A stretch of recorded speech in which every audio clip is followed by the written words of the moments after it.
Helo, a chroeso i'n gwebinar ar sut gallwch chi ddefnyddio'ch pasbort dysgu proffesiynol i arddangos eich sgiliau mewn CV, ei ddefnyddio i gyflwyno'ch ymchwil neu ddangos eich cynnydd yn rhan o adolygiad blynyddol.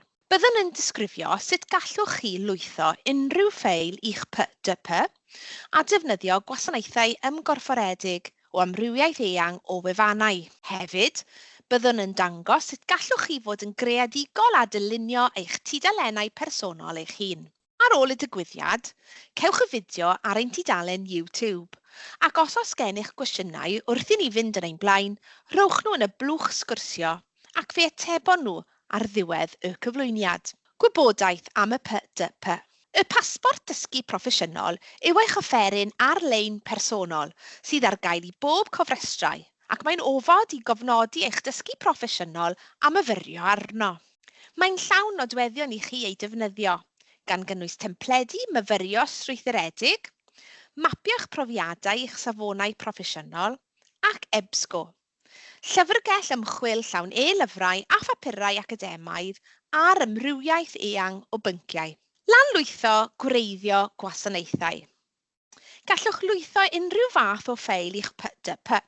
Gall hyn amrywio o ddogfennau ffurfiol fel tysgrifau cymwysterau a nodiadau y gymherwch o ddigwyddiad hyfforddi, i ddarnau sain a fideo.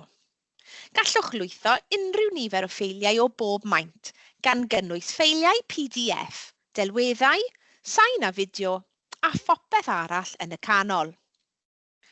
Defnyddiwch yr offeryn lanlwytho ar ddangosfwrdd y PDP i ychwanegu eich ffeiliau. Gallwch ychwanegu nifer o ffeiliau ar y tro, a'n hargymelliad ni yw eich bod yn rhoi enwau hawdd eu hadnabod ar y ffeiliau. Wrth i chi eu llwytho, gallwch rhoi tag unrhyw gyfeirnod cyffredin o'ch dewis ar eich ffeiliau. Bydd hyn yn eich helpu i ddod o hyd iddynt yn gyflym a hawdd yn y dyfodol. Ac mae'n werth nodi fan hyn nad oes strwythur ffolderi yn y PDP. Pan fydd eich ffeiliau wedi eu llwytho, byddent yn ymddangos yn eich storfa sedau, yn barod i'w defnyddio. Os ydych chi wedi eu tagio, gallwch chwilio nôl tag penodol i ddod o hyd iddynt yn hawdd. Hefyd, gallwch fanteisio ar wasanaethau sy'n defnyddio codau ymgorfforedig, fel rhaglenni G Suite Google, YouTube, Canva a llawer mwy.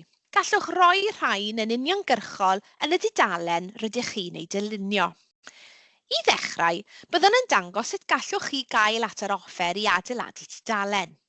Ac wedyn, byddwn yn rhoi prosiect at ei gilydd i ddangos i chi beth sy'n bosibl. Sut i gael at yr adeiladwr a defnyddio'ch offer.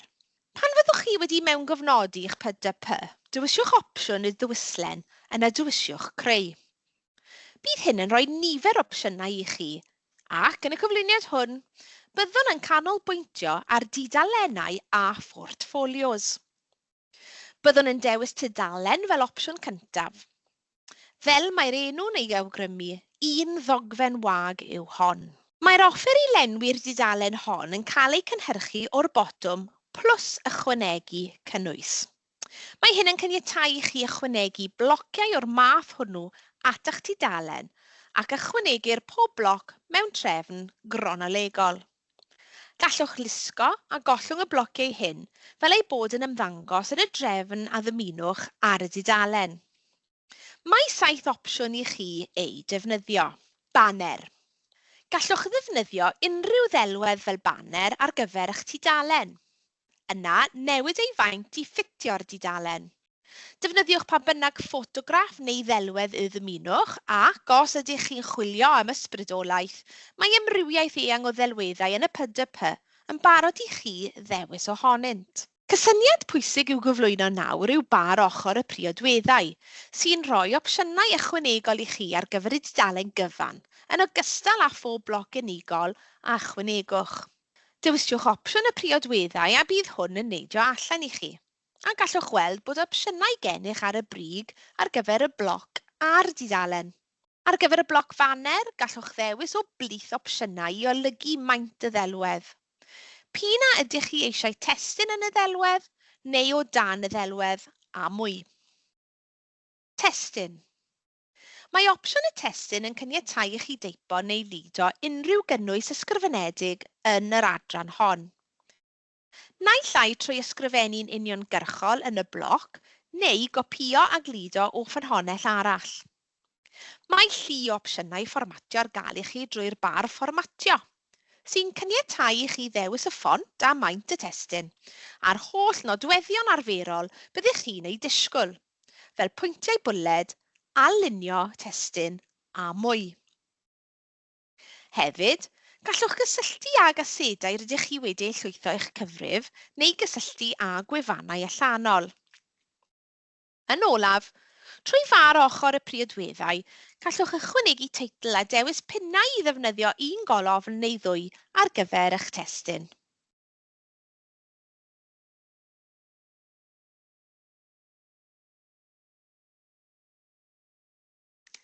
Delwedd. Mae bloc y ddelwedd yn caniatáu i chi ychwanegu delwedd bresennol o'ch cyfrif neu lwytho rhywbeth newydd yn uniongyrchol i'r dudalen. O far ochr y priodweddau, ychwanegwch deitl neu bennawd ac mae opsiwn i gysylltu'r ddelwedd ag un o'ch asedau neu i safle presennol.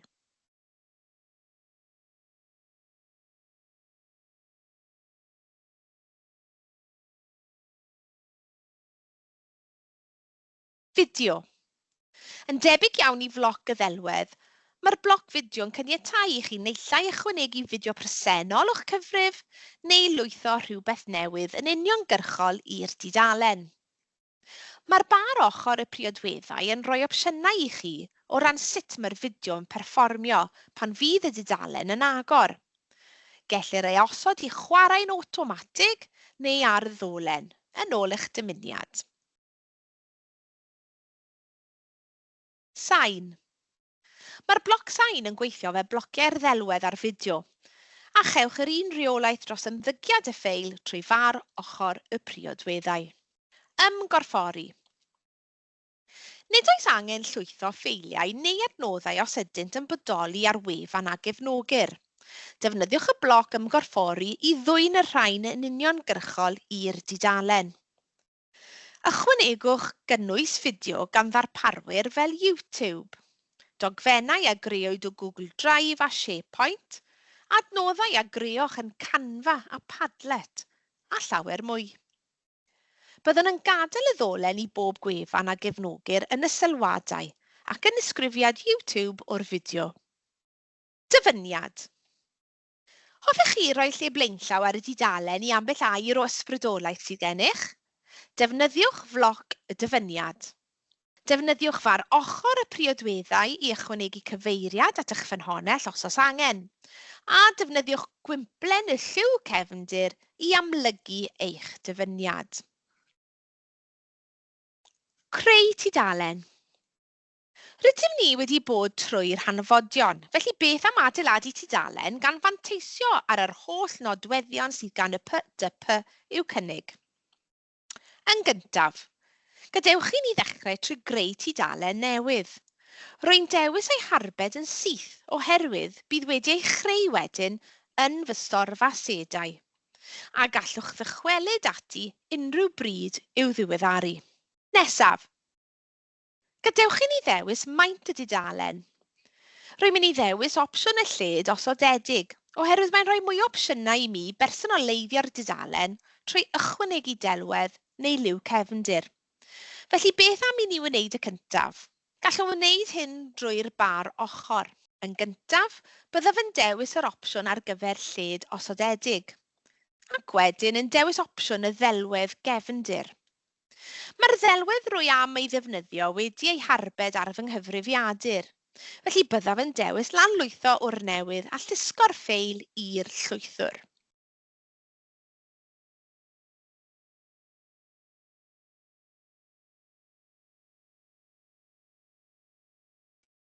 Yn olaf, rwy am ddewis fy nelwedd fy hun ar gyfer baner, newid ei maint a rhoi teitl i fy nhudalen. Fe wna i hyn i ddechrau trwy ddewis opsiwn newid maint a dewis canolig. Yna dewis opsiwn newid delwedd a dewis y delwedd rwy am ei ddefnyddio o fy storfa asedau.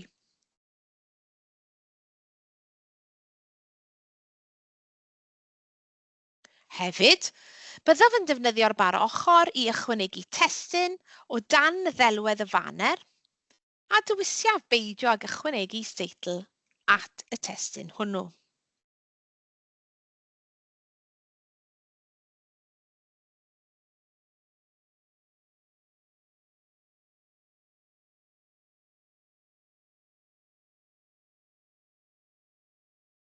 Nawr, mae'n amser rhoi cynnwys i fy nhudalen. Gadewch i ni ddechrau gydag ychydig o destun. Byddaf fi'n defnyddio opsiwn plus ychwanegu cynnwys i ychwanegu maes testun. Yna rwy wedi cadw ychydig o gynnwys mewn dogfen Word, a byddaf yn copïo hwnnw draw. Mae rhywfaint o opsiynau fformatio yn y bar ochr y gallwn eu hystyried. Yn gyntaf, byddaf fi'n gwneud lled y blwch testun yr un maint a lled y dudalen, ac yn ychwanegu teitl hefyd. Mae opsiwn gennym i adael y testun heb ei fformatio, neu ei newid i fformat dwy golofn, arddull papur newydd. Am resymau hygyrchedd, byddaf fi'n gadael hwn fel un golofn, gan ei bod yn haws ei darllen. Sicrhau bod y testun wedi ei elunio i'r chwith a chynyddu maint y ffont. Hefyd, rwy am ychwanegu hyperddolen at rhywfaint o'r testun. Gallaf wneud hyn trwy amlygu'r testun rwy am ei gynnwys yn yr hyperddolen i ddechrau, a dewis opsiwn y ddolen ym mar fformatio'r testun. Yma, gallaf gysylltu â gwefan allanol neu ased a ychwanegais at fy nghyfrif.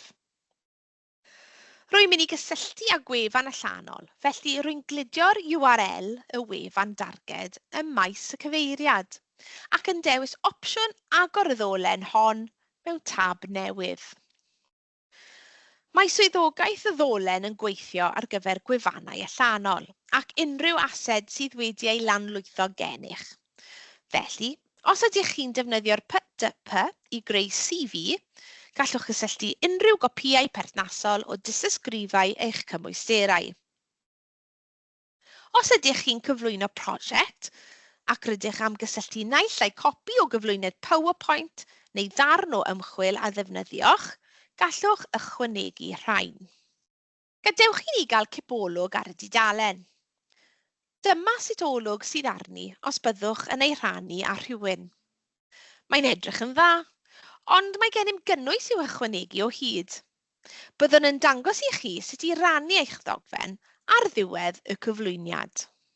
Nawr, rwy am ychwanegu ychydig o ddelweddau, ac mae'r ddau yma i enghreiffdio'r broses feddwl wrth roi'r cyflwyniad hwn at ei gilydd, yn hytrach na dim ond ar ddangos y cynnyrch gorffenedig. Mae'r cyntaf yn ddelwydd statig, mae'r ail yn GIF. Gellir llwytho'r rhain i gyfrif y PDP a byddent yn chwarae'n awtomatig.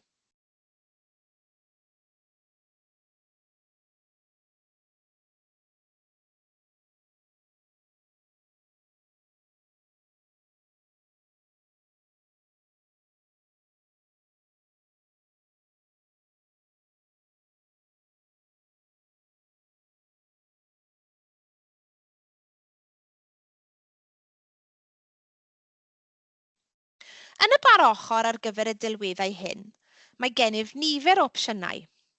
Gwnaf yn siŵr ei bod yr un mor llydan ar blwch testun uwchlaw ac ychwanegaf deitlau at y ddau. Hefyd, gallwch ddewis cynnwys gweithred pan fydd gwylwyr yn clicio ar y ddelwedd. Rwy am ddewis ychwanegu delwedd at wefan allanol trwy ychwanegu'r URL at y blwch.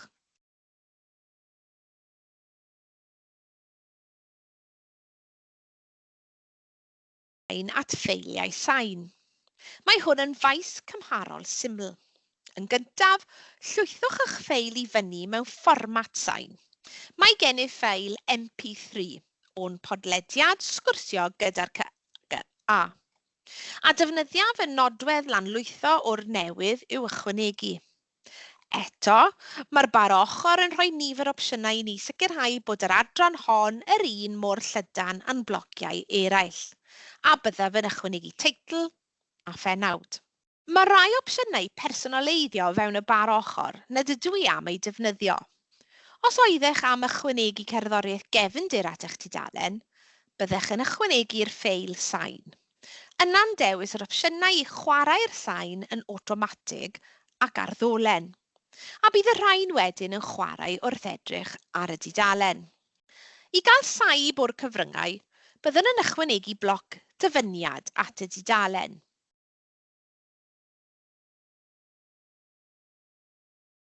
Mae hwn yn ddefnyddiol os oes gennych rhyw ddoethineb sydd wedi eich ysbrydoli chi neu eich prosiect.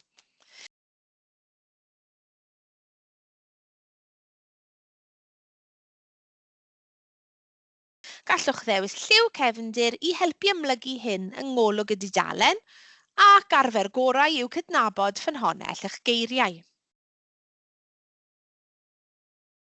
Yn olaf, rydym am ychwanegu ychydig o gynnwys allanol pellach trwy'r bloc ymgorffori. Fel y dywedwyd eisoes, mae llu opsiynau y gallwch ei defnyddio yma. Os gwiriwch y ddolen yn y bloc, gallwch weld beth sydd yn cael ei gynnal ar hyn o bryd.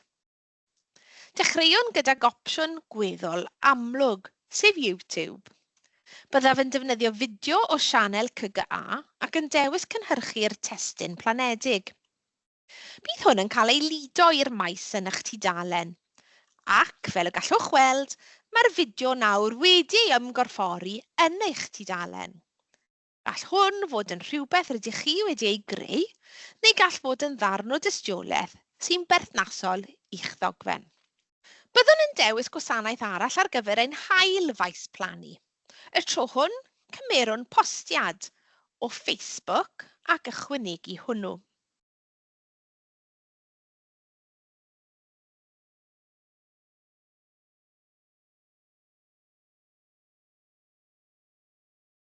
Eto, gallwch weld bod y postiad cyfan yn cael ei ychwanegu at y ddogfen, a'i fod yn cysylltu â'r post ar blatfform Facebook. Dewiswch y ddolen i weld pob gwasanaeth a gynhelir.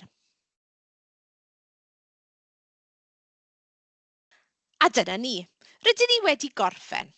Byddwn yn pwyso'r botwm rhagolwg mwyn i ni weld golwg orffenedig y dudalen. Fel y gallwch weld, mae'r holl gyfryngau ymgorfforedig ar gael.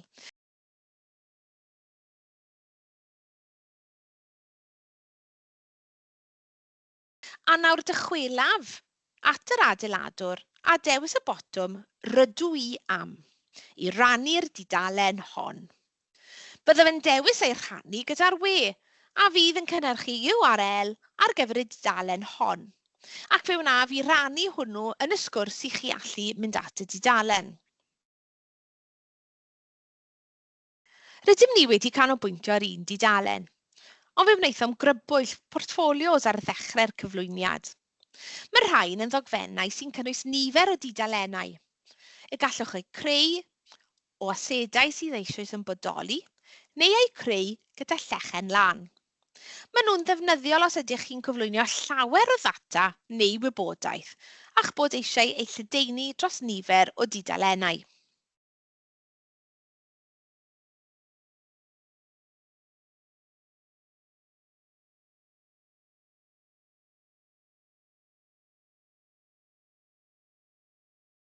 Rwy wedi agor portffolio presennol yn fy storfa asedau ac i ychwanegu tudalen arall at y portffolio, byddaf fi'n dewis y botwm plus. O'r opsiynau, gallaf naill ai ychwanegu dudalen newydd neu ased presennol. Bydd y cyntaf yn rhoi tudalen wag i mi ei llenwi. Mae'r ail yn caniatáu i mi ychwanegu rhywbeth rwy eisoes wedi ei greu, enghraifft y dudalen hon, at y portffolio presennol. Fel y dywedais ar ddechrau'r cyflwyniad, gellir defnyddio'r dudalen am lu o resymau. Ydych chi wedi cwblhau prosiect ymchwil ar gyfer rhaglen fel NPEP neu brosiect ymchwil cymheiriad gwaith ieuenctid? Defnyddiwch y dudalen i gasglu eich data a'ch casgliadau mewn un lle. Ydych chi wedi llunio CV ar ddangos eich sgiliau a'ch cyflogadwyedd? Atodwch ddolen i unrhyw gais a wnewch am swydd. Ydych chi wedi creu prosiect ymholi proffesiynol fel athro newydd gymhwyso? Ychwanegwch hwnnw at dempled profiad dysgu proffesiynol, fel ei fod yn cyfrannu at eich proffil sefydlu. Mae'n werth nodi hefyd fod y dogfennau hyn yn fyw yn hytrach nag yn statig. Felly os byddwch chi'n ychwanegu rhagor o wybodaeth neu destun, bydd unrhyw un sy'n mynd atynt yn gweld y newidiadau hynny. Bydd y gwemna hwn ar gael ar ein sianel YouTube yn fuan hefyd, ac anfon o neges at bob un ohonoch i gadarnhau pan fydd yn barod. Rydyn ni'n mynd i roi'r gorau i'r recordio nawr, ac atebwn unrhyw gwestiynau yn y bar sgwrsio.